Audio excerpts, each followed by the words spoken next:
Hermanos, buenos días. Los saludo en el nombre del Señor Jesús.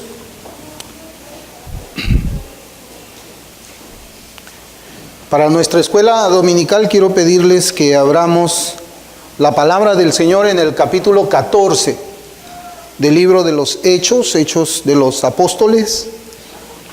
Capítulo 14, vamos a leer desde el versículo 8 hasta el versículo 23. Hechos 14, desde el versículo 8 hasta el versículo 23. Y la palabra del Señor dice: Y cierto hombre de Listra estaba sentado, imposibilitado de los pies, cojo de nacimiento, que jamás había andado. Este oyó hablar a Pablo, el cual, fijando en él sus ojos y viendo que tenía fe para ser sanado, dijo a gran voz: Levántate derecho sobre tus pies. Y él saltó y anduvo. Entonces la gente, visto lo que Pablo había hecho, alzó la voz diciendo en lengua licaónica: Dioses bajo la semejanza de hombres han descendido a nosotros. Y a Bernabé llamaban Júpiter y a Pablo Mercurio, porque éste era el que llevaba la palabra. Y el sacerdote de Júpiter, cuyo templo estaba frente a la ciudad, trajo toros y guirnaldas delante de las puertas, y juntamente con la muchedumbre quería ofrecer sacrificios.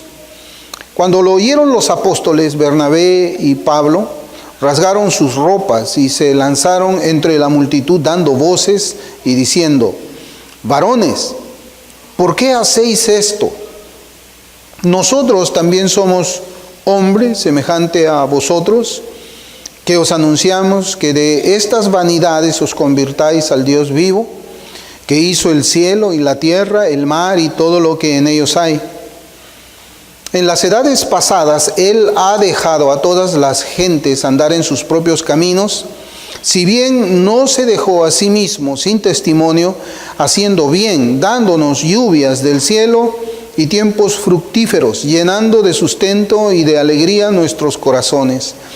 Y diciendo estas cosas, difícilmente lograron impedir que la multitud les ofreciese sacrificio.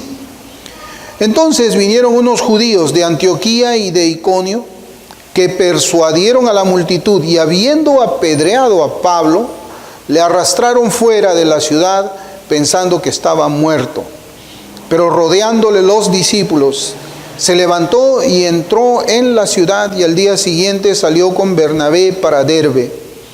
Y después de anunciar el evangelio a aquella ciudad y de hacer muchos discípulos, volvieron a Listra, a Iconio y a Antioquía, confirmando los ánimos de los discípulos, exhortándoles a que permaneciesen en la fe y diciéndoles: es necesario que a través de muchas tribulaciones entremos en el reino de Dios. Y constituyeron ancianos en cada iglesia, y habiendo orado con ayunos, los encomendaron al Señor en quien habían creído. Que el Señor bendiga su palabra, hermanos. Y este es un pasaje muy interesante de las Escrituras. Seguramente que a lo largo que hemos venido leyéndolo, hemos podido notar que hay algunas similitudes con el ministerio de Pedro también, con los gentiles, ¿no? Hemos visto primeramente que hay un cojo que está allí en la ciudad, cojo de nacimiento, y que Pablo es el instrumento de Dios para darle sanidad. Recuerdan ustedes que también había un inválido de nacimiento cuando Pedro también estaba predicando el evangelio ahí en los inicios de la iglesia en Jerusalén. Luego nosotros podemos ver aquí de que cuando vieron este milagro hubo una reacción también de estos gentiles. Estos gentiles los creyeron como dioses y querían ofrecerle a ellos adoración. ¿Se acuerdan que Cornelio también, cuando vio a Pedro, se acercó y se postró delante de Pedro? La reacción de los apóstoles aquí, Pablo y Bernabé, fue la misma que tuvo Pedro. Pablo le dice a esta multitud: ¿qué están haciendo ustedes? Yo soy hombre igual que ustedes, rechazando la adoración de estos gentiles. Pero aquí notamos también, hermanos, que Primero, los apóstoles, Pablo y Bernabé, fueron endiosados y después fueron apedreados. Los versículos 6 y 7, que no hemos leído ahora, pero que se encuentran en este contexto, nos informan que Pablo y Bernabé estuvieron en la ciudad de Listra predicando el Evangelio, luego de que ellos tuvieron que huir de los judíos y los gentiles que buscaban también matarlos por apedreamiento. Vimos la forma en que la oposición al mensaje de Cristo, unido con la envidia y los celos que habitaban en los corazones de los falsos religiosos de aquella sinagoga de los judíos, se había desencadenado en un tumulto de personas que estaban persiguiendo a los embajadores del Señor Jesucristo. Pero la situación, vemos en la lectura que hemos hecho en esta mañana, no iba a ser distinta, no iba a ser diferente en Listra. Ahora ellos están en Listra. Y se observa que hay algo que podemos llamar nosotros como un detonante. Un detonante que causa una explosión de euforia en los habitantes de aquella ciudad. Y ese detonante es precisamente lo que estábamos observando al inicio. Es la curación de un hombre que había sido inválido durante toda su vida y que había sido seguramente el objeto de la misericordia, podemos llamar esa misericordia humana de los habitantes de Listra, pero sobre todo vemos en este pasaje que este hombre inválido había sido el objeto de la misericordia de Cristo, ya que el Señor lo sana por medio del apóstol Pablo, restableciéndole su salud y haciéndole caminar. Entendemos nosotros que la Escritura también, cuando habla de sanidad, habla de salvación. Entonces podemos decir de que este hombre había sido objeto también de la gracia del Señor. Recordemos que en la cultura judía ellos relacionaban la enfermedad con el pecado. Por eso es que en Juan 9 vemos que los fariseos le preguntan al Señor Jesús respecto de un hombre ciego de nacimiento. Le dice, ¿quién pecó?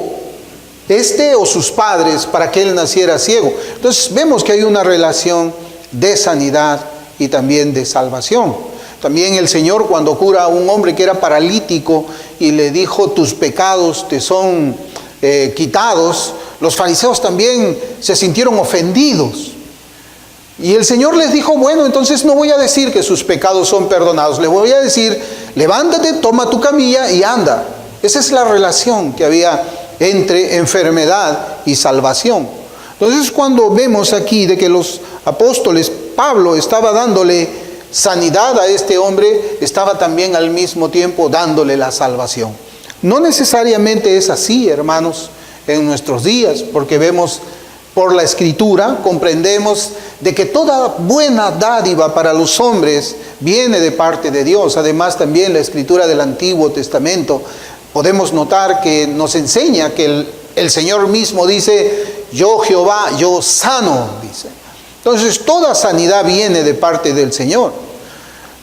Los ateos cuando sanan por la gracia del Señor, cuando son sanados de enfermedades. Aún los que están en sectas que son anticristianas, ellos también son sanados por la misericordia de Dios, pero no son salvados. La salvación ahora nosotros la entendemos de una forma distinta. Es posible que Dios salve a una persona que está enferma, pero no necesariamente le cura la enfermedad. Pero en ese tiempo sí. Ese es el contexto que nosotros debemos observar cuando vemos estos pasajes.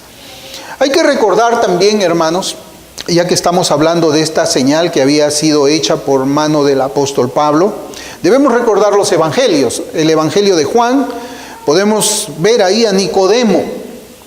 Nicodemo le dijo al Señor, Rabí, sabemos que has venido de Dios como maestro, porque nadie puede hacer estas señales que tú haces si Dios no está con él. Eso está en Juan 3:2. Por medio de aquella señal realizada por el apóstol Pablo, se estaba acreditando que los apóstoles eran enviados de Dios. Así lo creyeron los testigos que presenciaron el milagro en Listra, esos gentiles, y así también lo supieron los judíos en el tiempo del Señor. Vemos aquí a Nicodemo diciendo, Señor, sabemos, dice, no dice yo sé, sino sabemos. No solamente Nicodemo, sino también aún los fariseos que estaban planeando la muerte del Señor.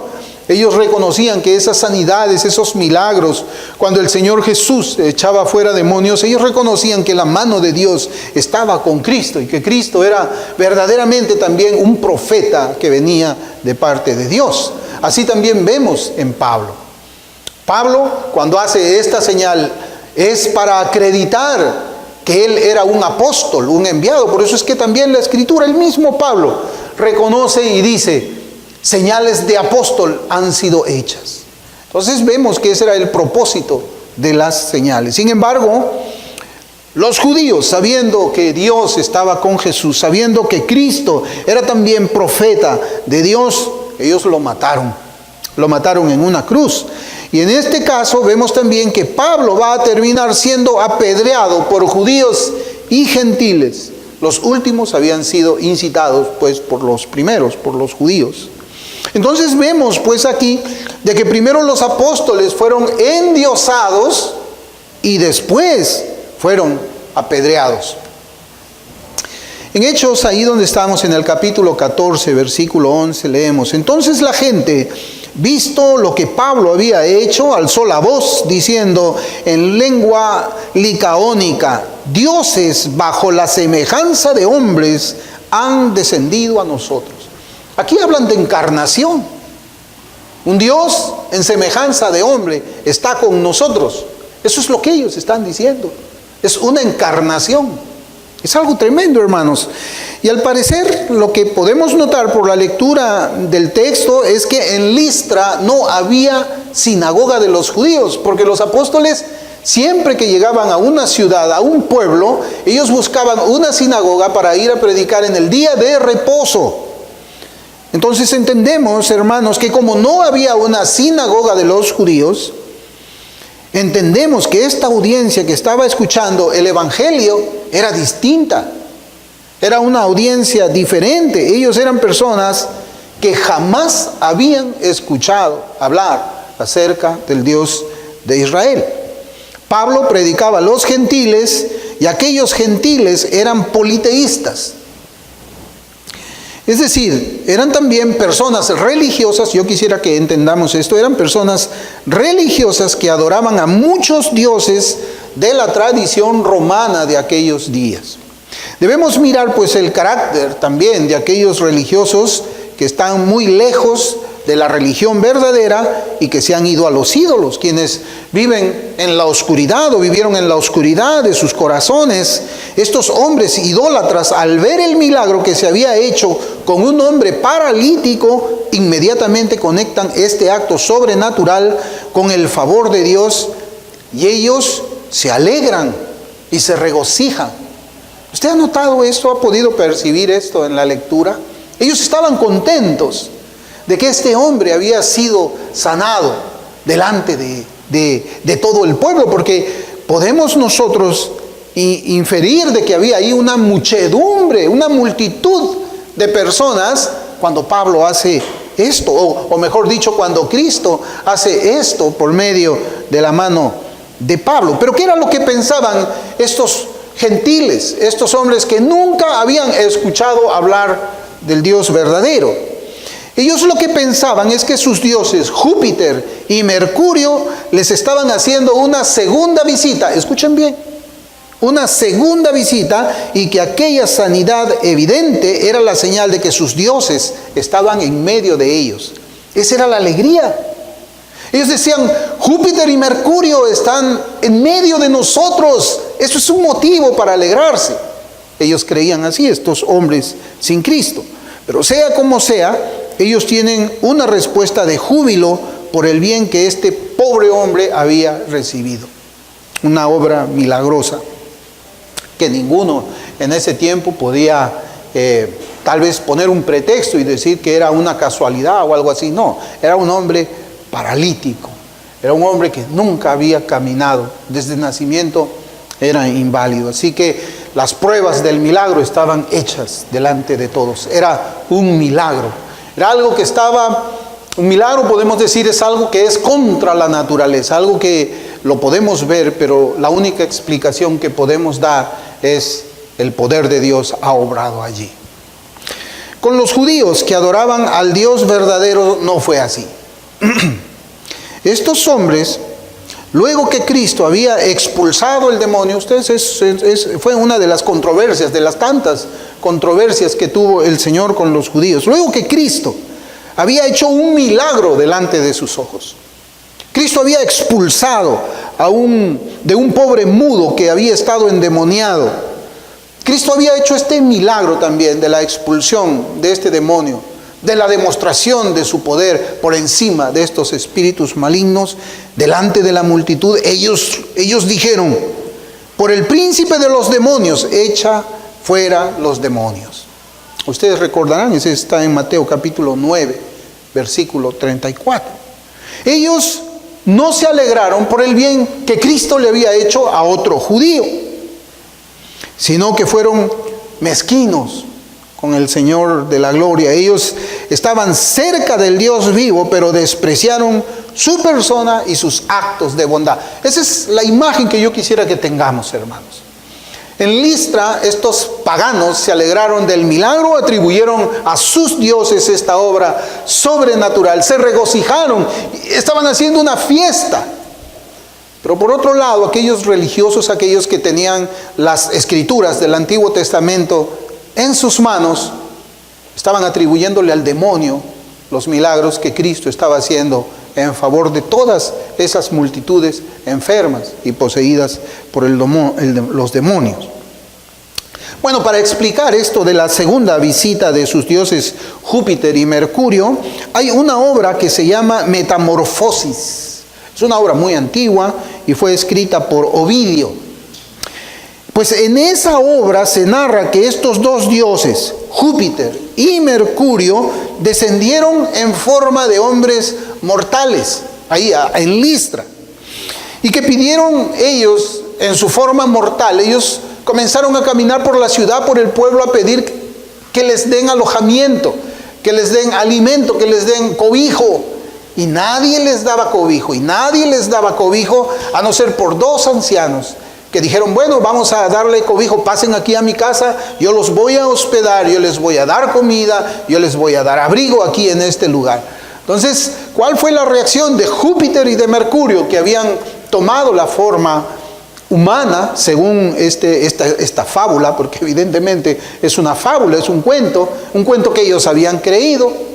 La reacción de Júpiter y de Mercurio, según esta obra Metamorfosis de Ovidio, fue la de destruir todas esas casas que no le habían dado alojamiento, y la casa de los ancianos, construirla, levantar allí un templo, donde estos ancianos también fueron sacerdotes de Júpiter y de Mercurio.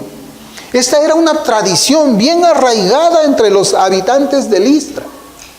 Ellos decían: bueno, en alguna oportunidad Júpiter y Mercurio habían visitado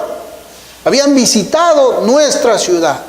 Y cuando ven que Pablo y Bernabé habían hecho ese milagro, inmediatamente ellos recordaron ese cuento, esa fábula.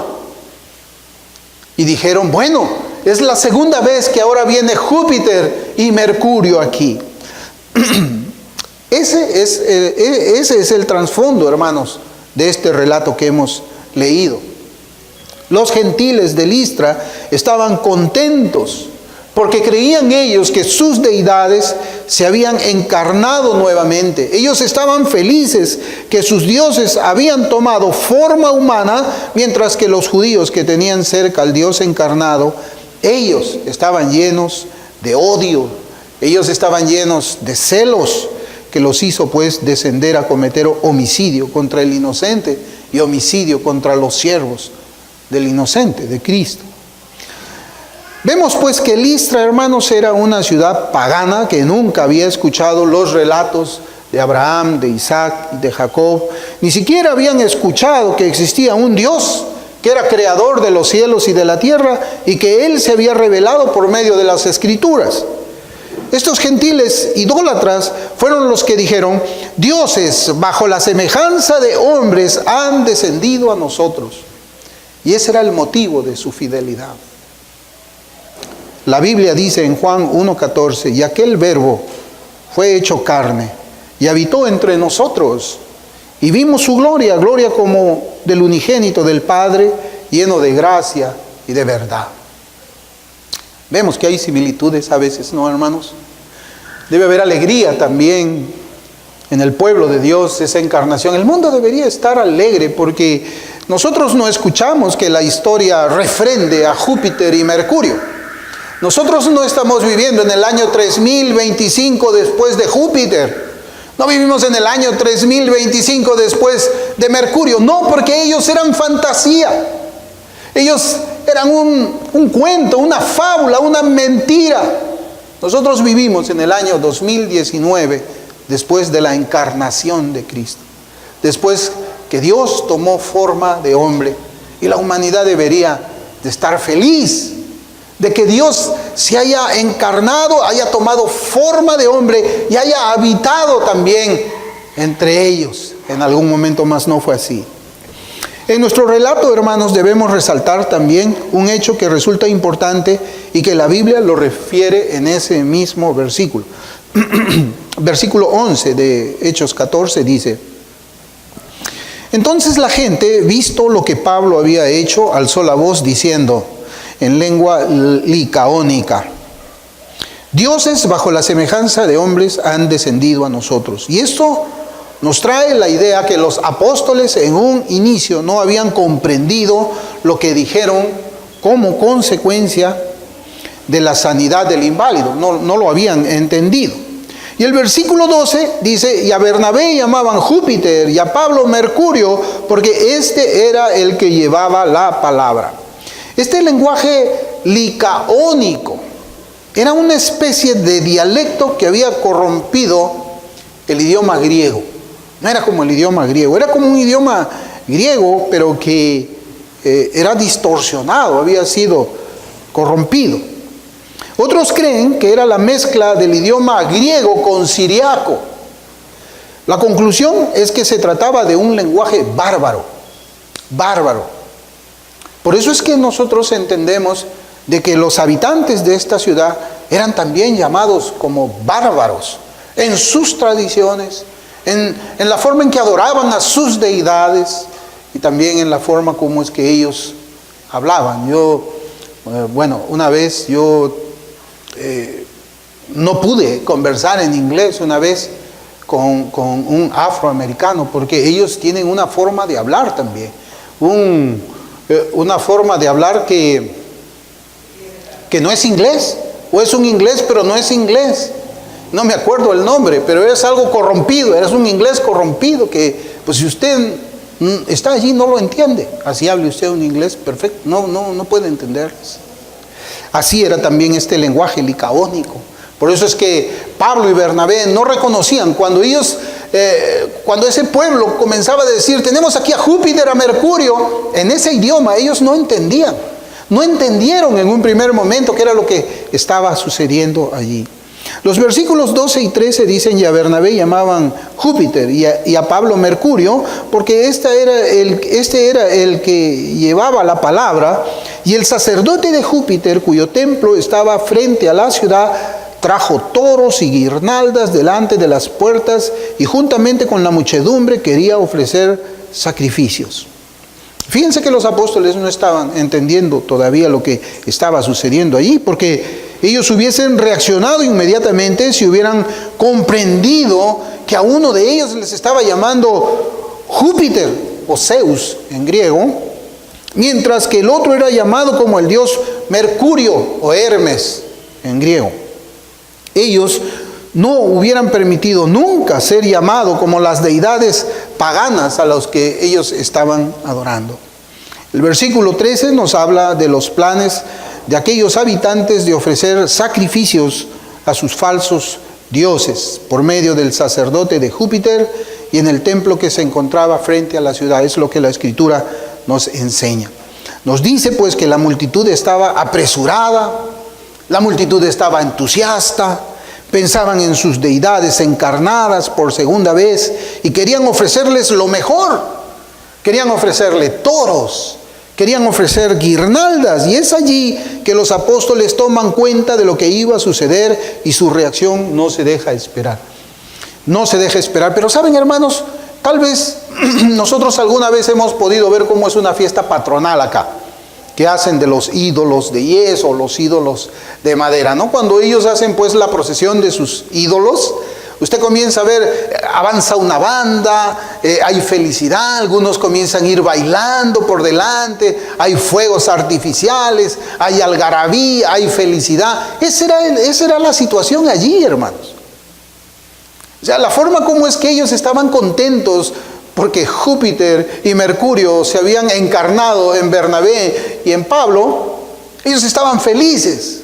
En nuestra mente tiene que haber la imagen de una multitud sonriente, tal vez bailando como en estas fiestas. Tal vez hasta habían instrumentos, habían aplausos y todos estaban caminando ¿hacia dónde? Hacia el templo de los dioses de Júpiter. ¿Para qué? Para ofrecer sacrificio. Y no debemos dudar que Pablo y Bernabé estaban en los hombros de aquellos habitantes. Bueno, la Biblia no nos lo enseña de esa forma, pero seguramente que iban levantados en hombros como ídolos de carne. Ya no ídolos de yeso, ni ídolos de madera, ídolos de carne. Y Pablo y Bernabé decían, ¿pero qué está pasando? Todos están felices, no he entendido lo que ellos han hablado, pero parece que tal vez el mensaje ha sido bien recibido. Hasta que se comienzan a dar cuenta que saliendo de la ciudad estaban yendo a un templo y estaban llevando un toro.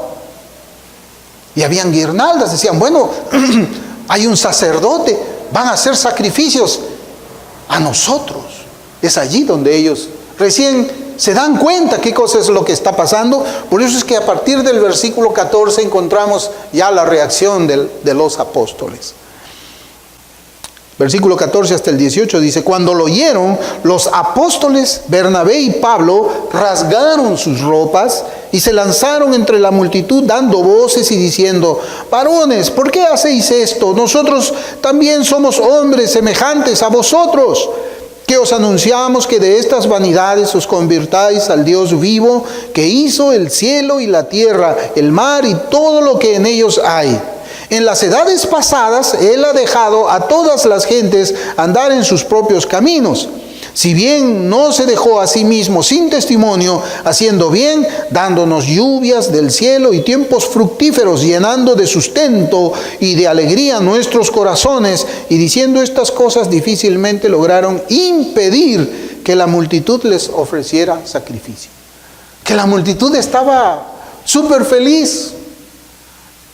Los apóstoles decían, nosotros no somos dioses, bueno, a nosotros no nos importa, tú para nosotros, ustedes para nosotros son dioses y nosotros estamos felices y no interesa, vamos al templo.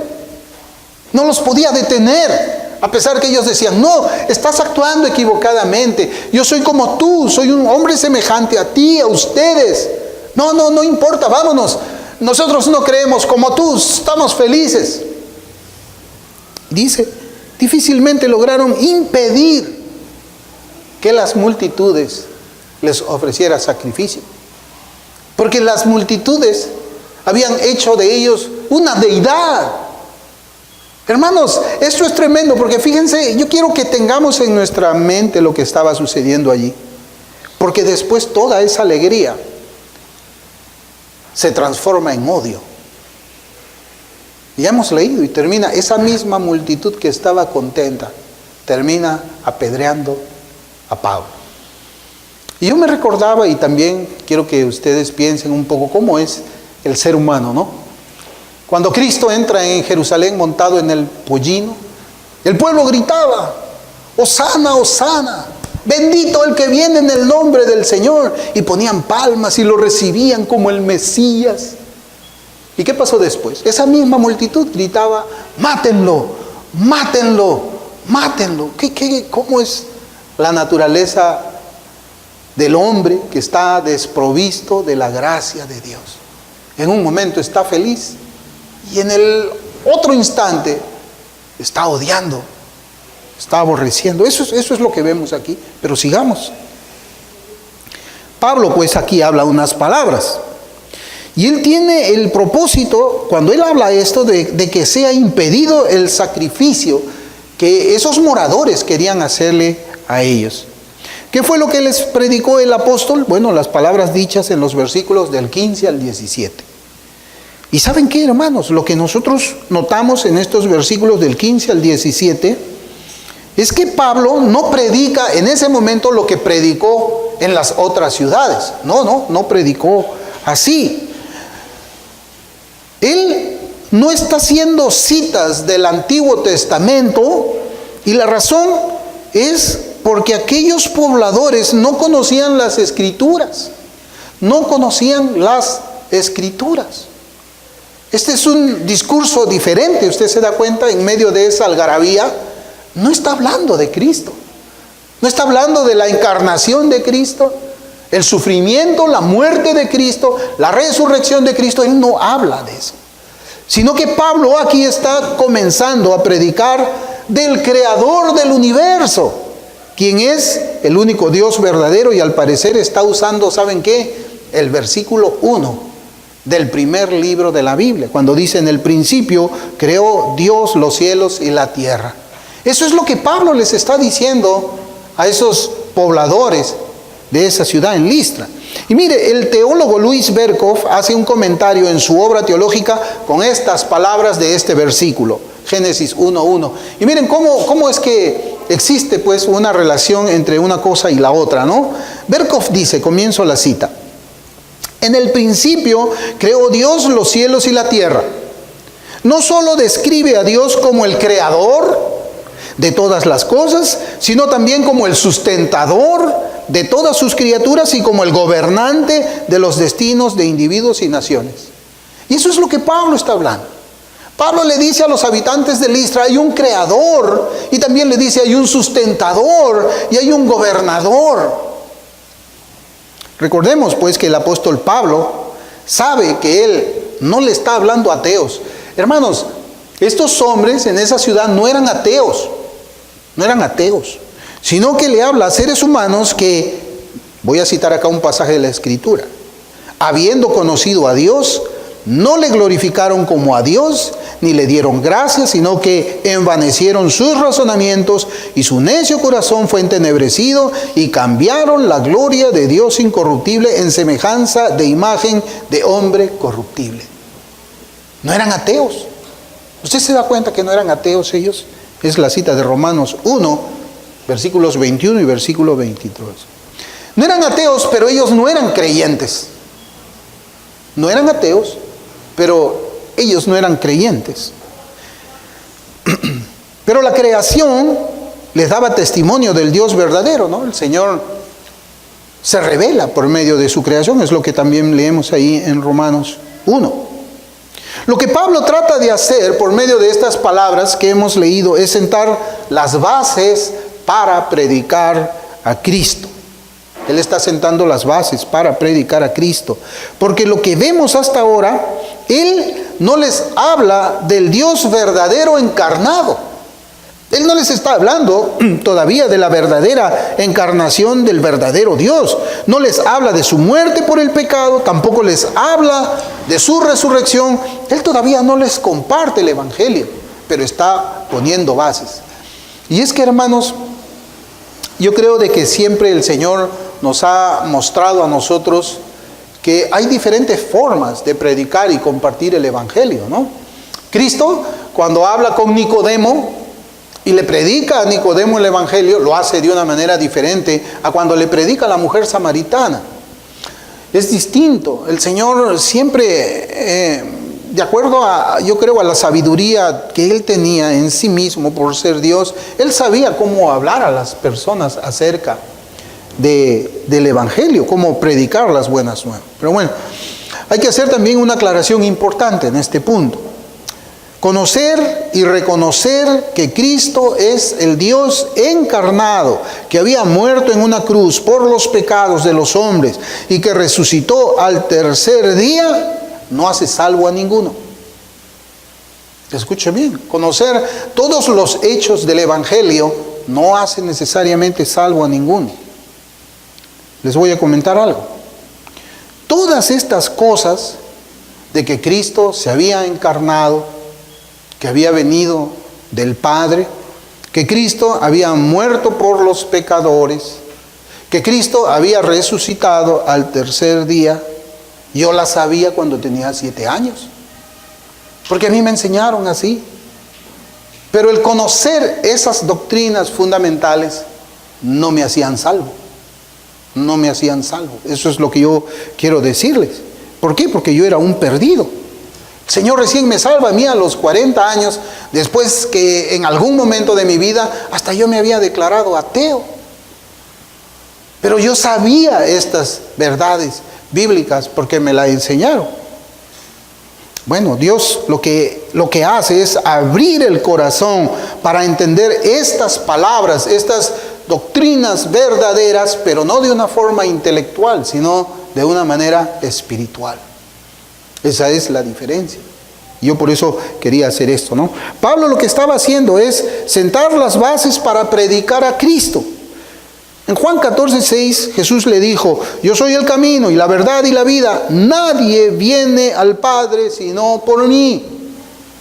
Entonces, Pablo quería hablar de Dios y que Dios había enviado a su Hijo. Pero al parecer, pues por la Escritura, él no tuvo tiempo. No tuvo tiempo porque su predicación, cuando él comienza a intentar predicarles ya el Evangelio, después de que él habla del Dios verdadero, sucede algo que la Escritura nos enseña. Está ahí en Hechos 14 que estamos viendo.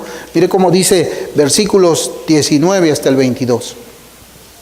Entonces vinieron unos judíos de Antioquía y de Iconio, que persuadieron a la multitud, y habiendo apedreado a Pablo, le arrastraron fuera de la ciudad pensando que estaba muerto.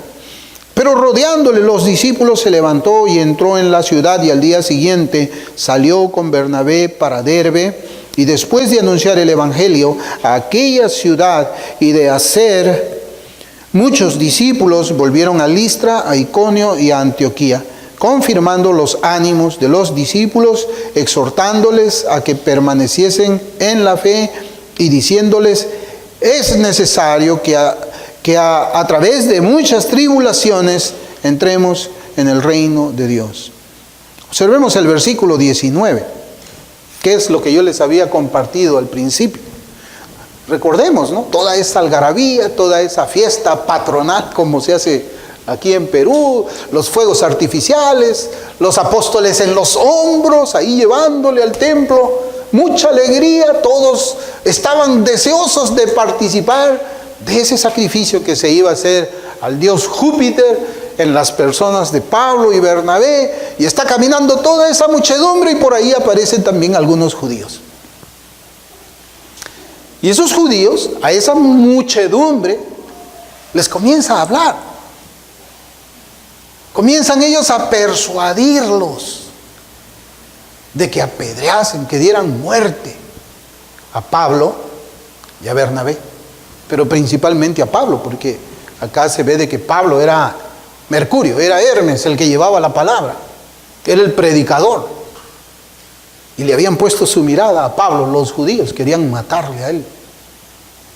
Y esa multitud se detiene y comienza a escuchar, ya no las palabras del amor de Dios que dio a su unigénito para que todo aquel que en él cree tiene vida. No, ese mensaje de amor que tiene el Evangelio, ellos no lo escucharon.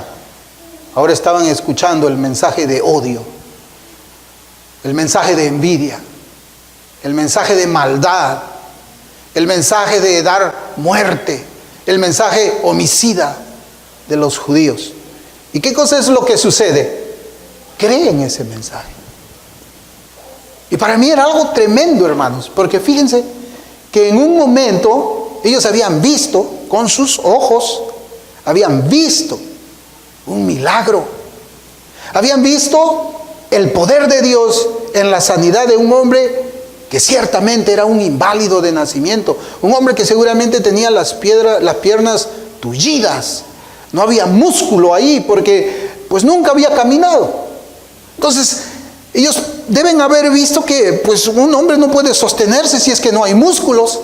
Y cuando usted está sentado, créame, por mucho tiempo, su músculo comienza a achicarse, a achicarse, a achicarse. Por eso es que una persona que nunca ha caminado no tiene músculo.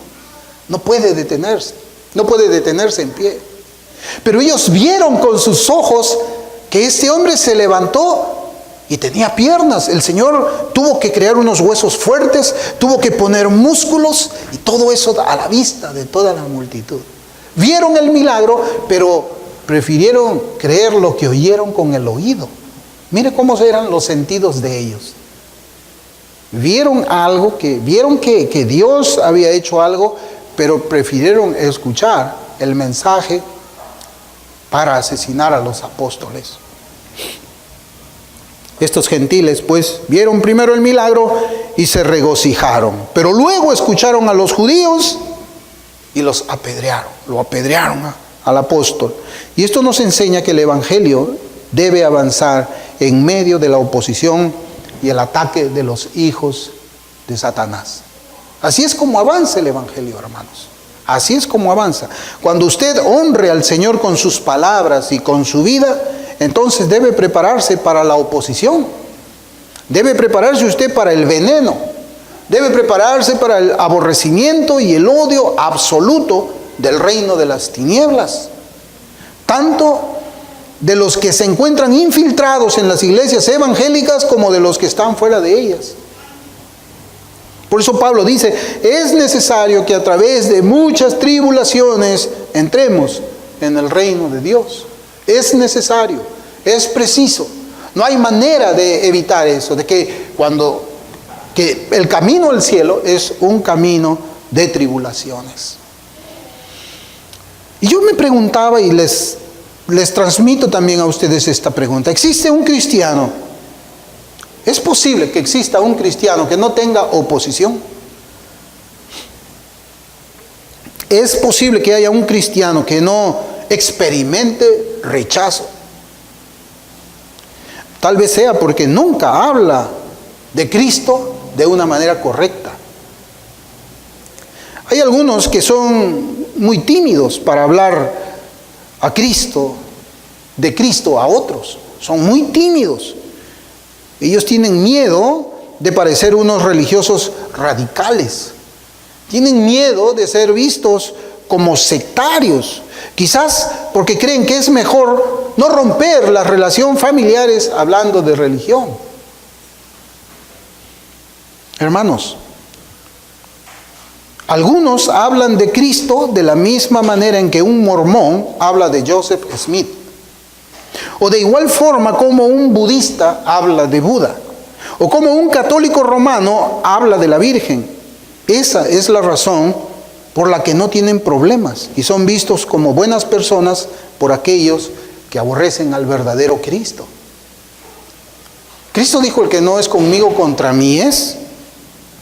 Es verdad, ellos hablan de algo de moralidad. Hablar de moralidad no es hablar de Cristo. No es hablar de Cristo.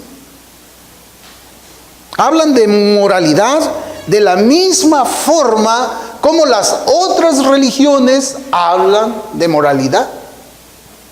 Yo estaba viendo la otra vez un documental de una secta, no recuerdo el nombre de esa secta, pero allí se hablaba de moralidad. Allí se hablaba de hacer el bien, de evitar el mal. Y a veces los cristianos hablan de Cristo de la misma manera para evitar una confrontación. Cristo no, Cristo fue tajante, Él trazó una línea y dijo, el que no es conmigo es contra mí. Eso, hermanos, es algo que en estos días es, alguien que habla así, ¿sabe cómo se le dice en nuestros días? Intolerante. Eso es un lenguaje de odio, es un lenguaje intolerante. Una vez una animadora de la televisión norteamericana dijo, ¿qué? O sea que Cristo es el único camino. Otros también decían, pero ¿y qué hay de los judíos que son también buenos? ¿Qué hay de los musulmanes que también son buenos? ¿Que ellos no van a entrar al cielo? O sea, ¿tiene que ser a través de Cristo nada más? Pues sí, porque la Escritura dice eso. Nadie puede venir a mí, o nadie puede venir al Padre si no es por mí. Cristo. Él tiene un mensaje que hoy día es sería tratado como intolerante. Hablar de moralidad no es hablar del cristianismo ni de Cristo, ¿no? Y hacen esto porque se avergüenzan del Cristo de la Biblia y lo niegan presentando a un Cristo diferente. Es necesario que padezcamos tribulaciones en nuestro camino al reino. Y esas tribulaciones van a venir, como yo les decía, de dentro de la iglesia o la llamada iglesia profesante, así también como los de afuera. Hermano, haga usted una predicación o hable usted con un grupo de evangélicos acerca de la necesidad de la obediencia a Cristo como una manera de demostrarle su amor. Usted va a ser aborrecido por esos evangélicos. Hable usted de la necesidad de tener pureza de vida, porque así enseña la escritura de un cristiano. Habla de la pureza de la iglesia. Cristo habla de las vestiduras blancas. A ver cómo es que le van a responder los demás. A ver, otros también distorsionan al Cristo de la Biblia porque sus vidas no reflejan el poder del Evangelio. Y es ahí donde nosotros entramos a hablar en un terreno de los que han hecho una profesión de fe en Cristo, se han unido a una iglesia, pero el poder del Evangelio no ha llegado allí. Son convencidos, pero no son convertidos. La religión de ellos es de labios. Y por eso se miden en sus palabras. No sea que prediquen al verdadero Cristo y ellos se descubran a sí mismos como impostores delante de los demás. Yo recuerdo una vez que alguien estaba predicando el Evangelio y hablaba de lo que Cristo hacía en el creyente, cómo es que le cambiaba el corazón y ponía una naturaleza nueva, una nueva criatura. Era un hombre ahora que había abandonado el pecado con aborrecimiento y que caminaba en rectitud, en justicia y en verdad. Y alguien le preguntó al otro hermano que le acompañaba, y él vive de esa manera. Él vive de esa forma como predica. Camina en verdad, en justicia, en rectitud. Y ese hermano se cayó porque sabía que no. Hay religión que es de palabras nada más. Como dice la Escritura, este pueblo de labios me honra, mas su corazón está lejos, lejos de mí. Pero nosotros debemos ser como el apóstol Pablo. Y nuestro cristianismo no debe ser uno de palabras y dogmas solamente, sino uno de fe y de práctica. Y junto con el apóstol Pablo deberíamos decir, como está escrito en la palabra de Dios, en 2 de Corintios capítulo 4, versículos 11 y 12, dice la Escritura: porque nosotros que vivimos siempre estamos entregados a muerte por causa de Jesús, para que también la vida de Jesús se manifieste en nuestra carne mortal. De manera que la muerte actúa en nosotros y en vosotros la vida. Así es la vida del cristiano, así es la vida del que da testimonio. Estamos muriendo constantemente, encontramos oposición, encontramos apedreamiento. Ya el apedreamiento no es con una roca en la mano, sino es un apedreamiento de lengua, un apedreamiento de palabra, un apedreamiento de insulto, un apedreamiento de calumnia. Así es el apedreamiento. ¿De quiénes? ¿De los incrédulos? No. Así como esos judíos llegaron a alborotar a los gentiles para que apedreen a Pablo, también algunos que han hecho una profesión falsa de fe en Cristo son los que generalmente alborotan una iglesia para que alguien que predique acerca de la santidad, la verdad, la pureza y la rectitud sea apedreado también por medio de las palabras. Ese es el ejemplo que debemos de seguir. Ese es el ejemplo que nosotros debemos de seguir con la ayuda del Señor Jesucristo. Vamos a orar.